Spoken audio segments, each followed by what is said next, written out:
I to them? Oh, wait. So is she picking up the phone or she's not picking up the phone? Which one is it?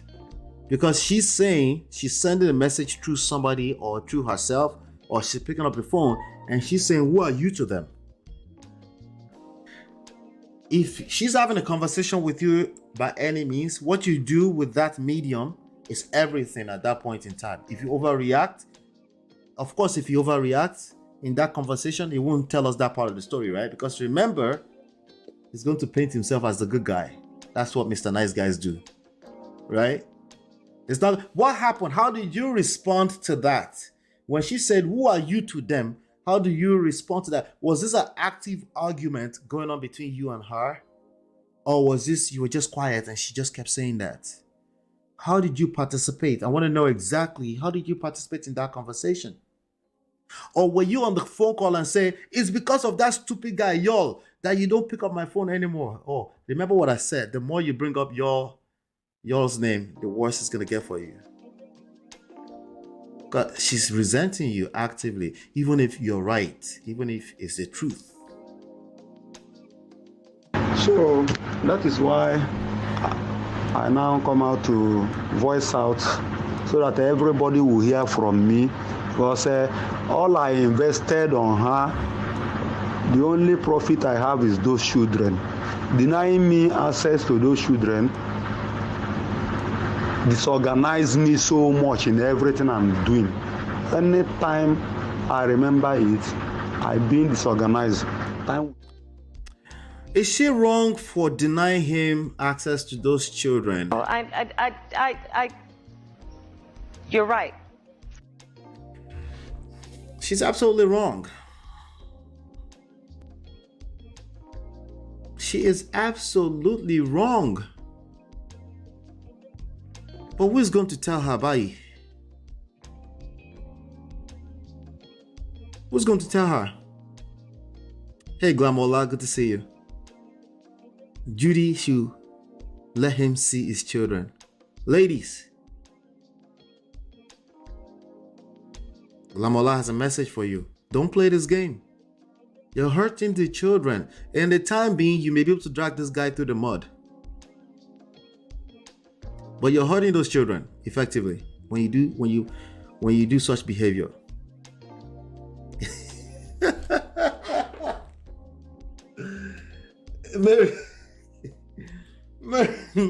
Mary said, not Kamala, I get your point. Kamala always have my back. I just want us to think a little bit deeper, right? Than the usual right or wrong and what people should, would have, could have done. Every time you say somebody should do something, right? Every time you say somebody should, remember you learned that from here. Every time you say somebody should do something. You're right. The same thing is true for when you said they could have done something. You're also right. I mean, maybe not opinion, right? They would have done something. They could have done something. They should have done something. All of that stuff is cute. And you're right. My own job is to point out this is the reality. These are the intricacies. This is the point A, this is point B, this is all the possibility in between. The character can absolutely die in between 2 points. All right, that's how this world works, right? So how do you mitigate all those different risks is basically what I'm here to point out, right? Like, for example, a man, let me switch from the other. I feel sorry for him, but when I heard a few things he said, I'm like, I could hear all in between the lines. He was a terrible husband, okay? Yes, I just judged. Yes, I just generalized, whatever you want to call it, right? But there was too many signs for me to just know that, oh, it's no wonder this girl run away from this guy. But even worse, if she was a bad, evil person as he claims, that's the more reason why she will run away from him, right? So that's beside the point. Let's get back to Yul Edochie. He wanted to normalize, him and his brother, they wanted to normalize polygamy. So let's see if we can help them. There's somebody that's been practicing it for 2-3 weeks so far, right? So let's see some lessons maybe you could learn from Alayelua,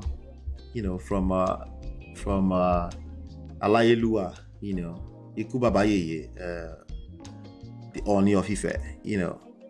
So a couple of lessons that I've extracted here, that for every man out there who is fantasizing about polygamy, right?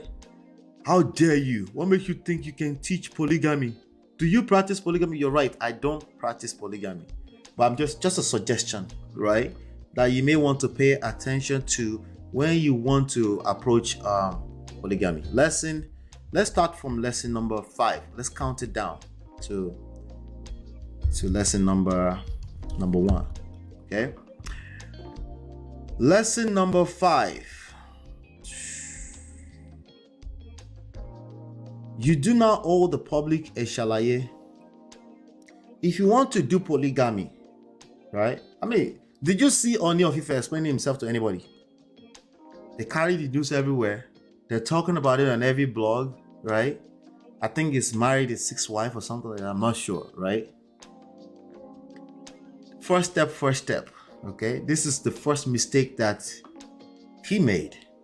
You don't owe the public a shalaye. You don't have to mansplain yourself. The fact that you feel the need to explain yourself tells me that you're not doing this with your full chest. You're trying to cover something. You're trying to control the narrative. And that's always going to backfire because you just can't win that game. The only game you can win in life is being yourself with some room for growth. Okay? Allow room for growth. Don't say I'm being myself and no one can tell you that you're wrong, right? Allow room for potentially, maybe there's something you're missing. Maybe you can grow. But ultimately, be yourself with your full chest without the need to mansplain. Explain yourself, right? The more you explain yourself, you're giving ammunitions to the public to crucify you. That's lesson number 5.